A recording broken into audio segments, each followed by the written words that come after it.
Tu en sais déjà plus que tu ne le penses. Tu ne sais simplement pas encore comment lire les signes, parce que chaque personne laisse des indices.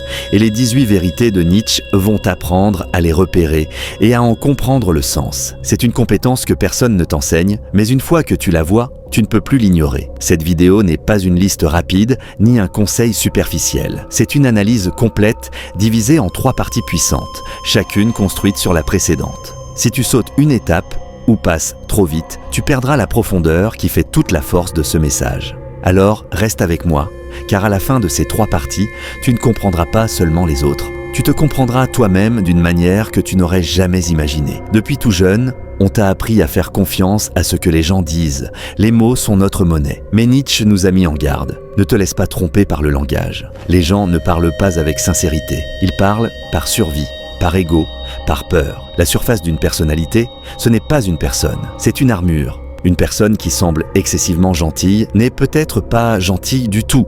Elle est peut-être terrifiée par le rejet. Celle qui semble forte est peut-être en train de s'effondrer à l'intérieur en espérant que personne ne le remarque. Et ce qui rend les humains si trompeurs, c'est qu'ils ne savent même pas qu'ils le font. La plupart jouent dans une pièce qu'ils n'ont pas écrite. Leurs sourires, leurs opinions, leurs tons sont façonnés par ce qui les a protégés. C'est pourquoi la plupart ne se cachent pas de toi, ils se cachent d'eux-mêmes. Nietzsche disait « Tout esprit profond a besoin d'un masque ». Ce n'était pas une insulte, c'était un avertissement. Ne confonds pas le masque avec la personne. Voici ce que personne ne te dit. Les gens laissent filtrer la vérité tout le temps.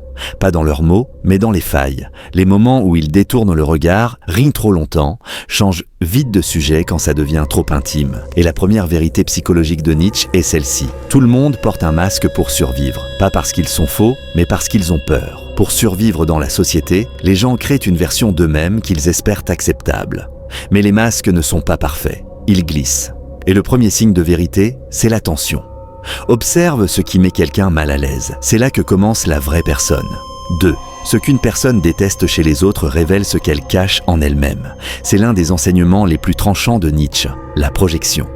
Quelqu'un qui se moque constamment de l'arrogance est souvent en insécurité sur sa propre valeur. Celui qui dénonce sans cesse le mensonge chez les autres cache souvent une vérité qu'il refuse d'affronter. On déteste chez les autres ce qu'on a peur d'admettre chez soi. Alors si tu veux lire quelqu'un, ne te contente pas de regarder ce qu'il admire. Regarde ce qu'il critique.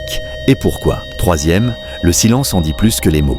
Nietzsche ne croyait pas que la vérité venait du discours. Il voyait le langage comme un outil du troupeau, souvent utilisé pour éviter la réalité. Quand quelqu'un hésite avant de répondre, esquive certains sujets ou donne des réponses toutes faites à des questions profondes, ce silence est plus fort que n'importe quel discours. Une personne qui évite la vulnérabilité te montre tout ce qu'elle redoute. 4e, une vertu excessive cache souvent de la vanité. Méfie-toi de celui qui proclame haut et fort sa pureté, qui corrige toujours les autres, qui prêche sans cesse. Nietzsche appelait cela la volonté de puissance déguisée. Parfois, la morale est un masque de supériorité. Plus une vertu est bruyante, plus elle cache quelque chose. La vraie bonté n'a pas besoin d'applaudissements. 5. Les gens ne te mentent pas d'abord à toi. Ils se mentent à eux-mêmes. Voilà qui change tout. Les phrases comme « je vais bien », c'est du passé. « Je m'en fiche » ne sont pas là pour te tromper. Ce sont des mensonges répétés si souvent qu'ils y croient. Nietzsche voyait l'auto-tromperie non comme un mal, mais comme une défense. Un moyen de continuer à avancer dans un monde douloureux. Alors, quand une histoire ne tient pas debout, ne pars pas du principe qu'on cherche à te duper. Comprends qu'ils se dupent eux-mêmes depuis bien plus longtemps. Et c'est cette incohérence qui révèle la vérité. 6. Là où quelqu'un se sent supérieur, il cache une infériorité. Nietzsche croyait que la supériorité était souvent une surcompensation. Celui qui rappelle sans cesse ses exploits a souvent peur de ne pas être suffisant. Celui qui rabaisse les autres craint d'être ignoré. La vraie confiance ne se compare pas, elle est. Alors si quelqu'un a besoin de dominer, de contrôler ou de prouver, regarde plus loin. Derrière le trône, tu trouveras souvent un enfant effrayé, portant une couronne. 7. La majorité des actions humaines sont guidées par la peur, pas par le choix. Tu crois peut-être que les gens suivent leurs rêves, mais la plupart fuient leurs cauchemars. Ils prennent des décisions pour éviter la douleur, pas pour rechercher la vérité. Ce qu'ils évitent te dit bien plus que ce qu'ils poursuivent. 8. La critique révèle plus sur le critique que sur la cible. Quand quelqu'un t'analyse, te juge ou te dénigre, il révèle sa propre carte intérieure. Nietzsche pensait que les mots durs venaient souvent d'une blessure ancienne. Écoute, mais ne prends pas tout personnellement. La voix qui t'attaque est souvent celle d'un écho interne qui ne te visait pas vraiment. 9. La confiance bruyante masque souvent la culpabilité. Une personne qui parle trop fort de sa moralité ou de ses bonnes actions essaie parfois de noyer un sentiment de faute. Ce n'est pas toujours conscient, mais plus quelqu'un essaie de convaincre les autres de sa pureté, plus tu devrais te demander ce qu'il essaie d'oublier. 10. Ce qui est exagéré est souvent insécurisé. La personne qui rit trop fort, parle trop fort, aime trop fort. Souvent, elle a peur de ne pas être assez. Nietzsche ne méprisait pas ses comportements. Il les regardait avec lucidité. L'excès est un cri intérieur. 11. Le besoin de tout contrôler cache un chaos intérieur. Les perfectionnistes, les obsessionnels, les leaders autoritaires, tous ont un ennemi intérieur. Et ils essaient de le faire taire en mettant le monde en ordre. Mais l'ordre externe ne soigne jamais le désordre interne. Il le masque. 12. La performance sociale est souvent un signe de vide intérieur. Ceux qui ont le plus besoin d'attention, de validation ou de projecteurs sont souvent ceux qui se sentent les plus invisibles à l'intérieur. Ils veulent être vus, non pas pour briller, mais pour exister. C'est une tentative désespérée de dire « je suis là ». 13. Très peu de gens parlent à partir de la logique. Ils parlent depuis leur douleur, les opinions tranchées, les jugements durs, les réactions extrêmes. Nietzsche savait qu'ils n'étaient pas rationnels. Ils étaient émotionnels. Si tu veux comprendre quelqu'un, ne demande pas « est-ce que c'est logique ?» Demande « quelle douleur cela protège-t-il ?»